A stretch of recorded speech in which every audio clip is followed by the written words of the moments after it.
We're going to finish out with Tre Norwood today. We'll begin with Ryan Aber from the Oklahoman and then go to Joe Bettner. Yeah, Tre, what was last season like for you, and what was the recovery process like coming back from that injury? Just starting with the recovery process, it was long, but it was beneficial. Just never having to deal with a serious injury like that. So the mental part was something tough that I had to gradually grow with. But throughout the process, it helped me out a lot. And then, like I said, going into the season, just being able to take those mental reps each and every practice, sitting in meetings, still getting all the notes, getting all the corrections and everything as if I was playing, even though I physically wouldn't be out there.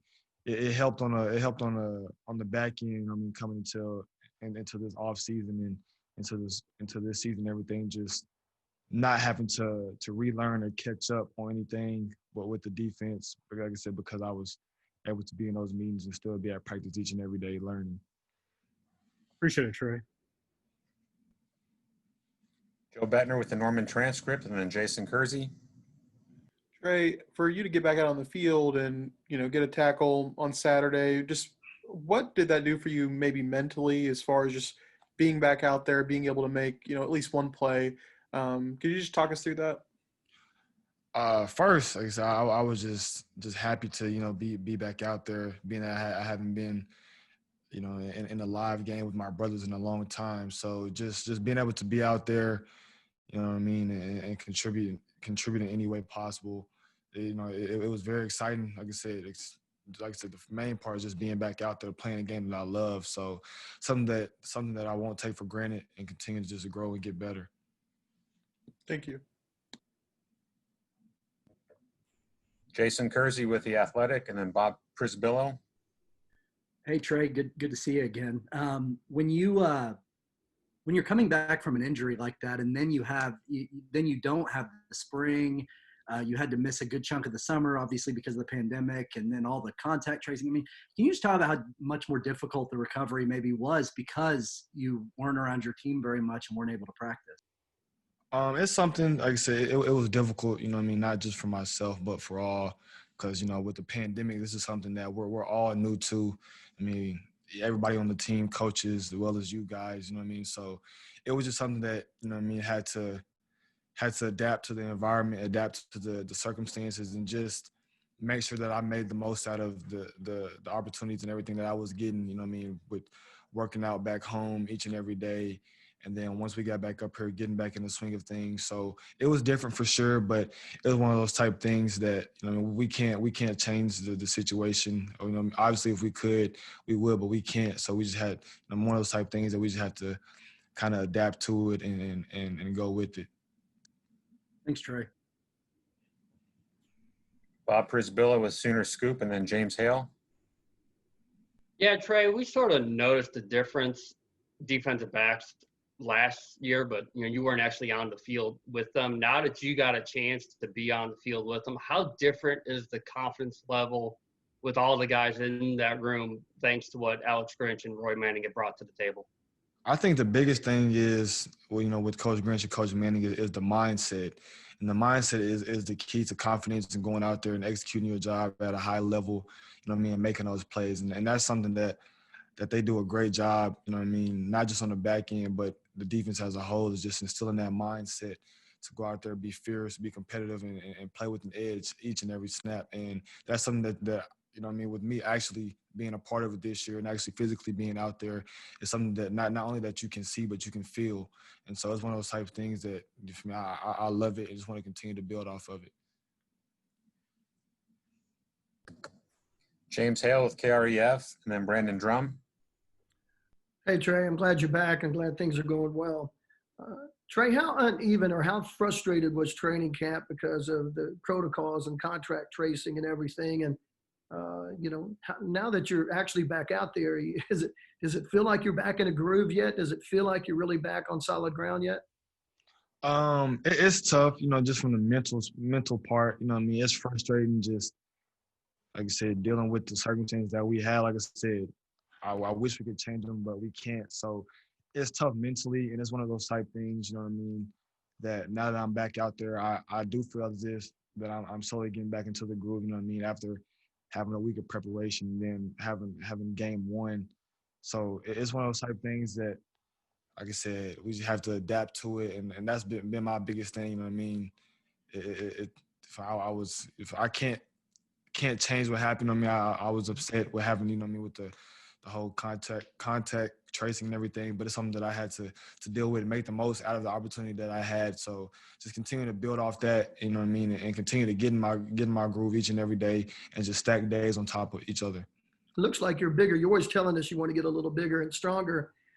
How does that feel on you as you're moving around trying to cover guys going 4-4 and things? Oh, it feels good. Like I said, you know, since I've been a freshman, that's always been the key thing, and I finally feel like I'm to that point now to where I want to be, and that was another benefit from the recovery process. Just me being able to spend extra time in the weight room, spend extra time with the strength staff. So that's something that I benefited from extremely. And like I said, it shows. You know what I mean? It shows personally to me on the field. I feel better, you know what I mean, on the field, just being able to have the extra strength, have the extra weight when I'm out there competing. Thanks, Trey. Brandon Drum with OU Insider, and then Parker Thune. Hey, Trey, thanks for doing this. You've been around for a while, obviously, from the Rose Bowl to Orange Bowl to sitting out last year to COVID now. Can you kind of walk us through just your journey from freshman to now, and just kind of the whirlwind that it's been for you, the ups, the downs, all that stuff? It's one that if you were to ask me this question or anything similar to this question when I was a freshman or even a sophomore, I would have never told you or never expected to miss a season.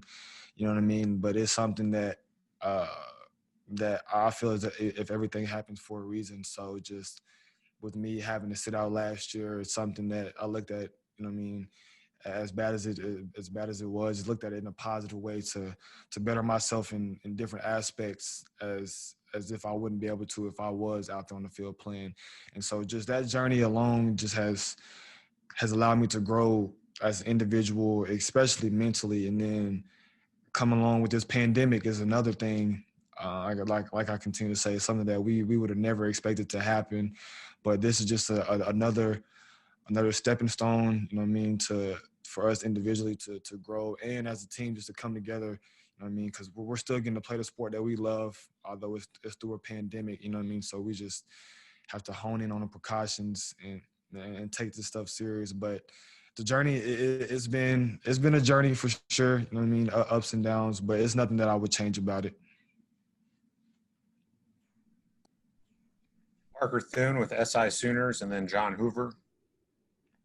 Yeah, Trey, kind of like Brandon just touched on, you're more or less the elder statesman in that secondary now that Parnell Motley has graduated and moved on to the NFL. But you got 5 true freshmen in that defensive back room with you. So how are you using that experience that you've cultivated to kind of mentor the younger guys? Just spilling knowledge to them as much as possible. You know what I mean, from the experiences that I've been through from my freshman, sophomore year, and even with me missing last season, just still being involved and being around, just giving them nuggets that, you know what I mean, maybe that I didn't know as a young guy, or that I was learning as a young guy, just trying to provide and give knowledge to them as much as possible so they can be the best version that they can be, you know what I mean, at the earliest state possible. And then when they become those older guys, it'll be easier for them to pass back down onto the younger class coming in. So that's just my biggest thing, just trying to be that leadership role for the back end, especially for the young guys. Go to John Hoover with SI Sooners, and then Eric Bailey. Hey, Trey, glad to see you back on the field. So I was interested in what you said earlier about being at every meeting, being at practice last year, being involved in a kind of peripheral sense. But yet every week we talk to Alex Grinch, and he's pulling his hair out about turnovers. I just wonder, from your perspective last year, as you watched that unfold and now you get a chance to be involved in it, what was that like? Tell me about maybe break it down for me. What was your experience like as everybody was trying to get turnovers and it was frustrating? This is one of those type deals that our motto here is turnovers equal victory. So, you know what I mean? It's been charted. If the team that wins the turnover margin is has a higher percentage to win the game. So that's something that we you know, we put a big emphasis on here. And honestly, we failed in that category last year. We didn't have nearly as many turnovers as we needed or we wanted to as a defense. So coming into this season, that's been a huge emphasis from Coach Grinch to every coach on the defensive side of the ball. Just, you know what I mean, doing your job is not enough. You know what I mean? You need to make plays, and that's going to allow us to be an elite defense and allow individuals to be elite as well. So that's just something that each and every day, Coach, he makes sure he preaches to us. And as players, we try to hold each other accountable as well when we're out on the practice field to make sure we're getting those turnovers and taking advantage of each and every opportunity that we get. Thank you. Appreciate it. Okay, we've got time for 2 more questions. Eric Bailey with the Tulsa World, and then Kerry Murdoch. Hey, Trey, I'm getting a jump start on next week's game. How tough was it with the injury watching that Kansas State game last season, especially when you knew how limited the secondary was in that game? And how excited is the team to start Big 12 play next week? It's just frustrating from the standpoint that it wasn't necessarily that they beat us. We kind of beat ourselves. You know, it was one of those type things that we didn't play good as a whole. You know, I speaking from the defensive side of the ball, just from what I've seen. So it was, like I said, it obviously was frustrating, and you know, guys are eager with it being the first Big 12 game and it being K-State. So guys are eager to get back out there. And, you know, with Big 12 play starting earlier this year, you know, we don't have 3 non-conference games. So we're right into it. So it's one of those type of things that we have to make sure we have a sense of urgency each and every day at practice. I mean, from starting from the beginning of this bye week leading up to the game next week. And I feel like we've been doing a great job of that. The coaches have been, you know what I mean, emphasizing that. So that's something that we have to continue to keep building off of. Thanks, Trey.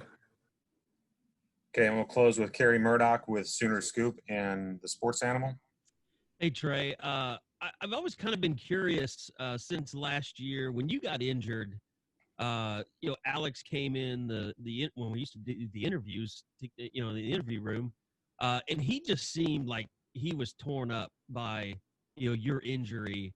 Was that a relationship between you two that was just kind of really fast developing? Did you guys just click right away? It was one of those type things.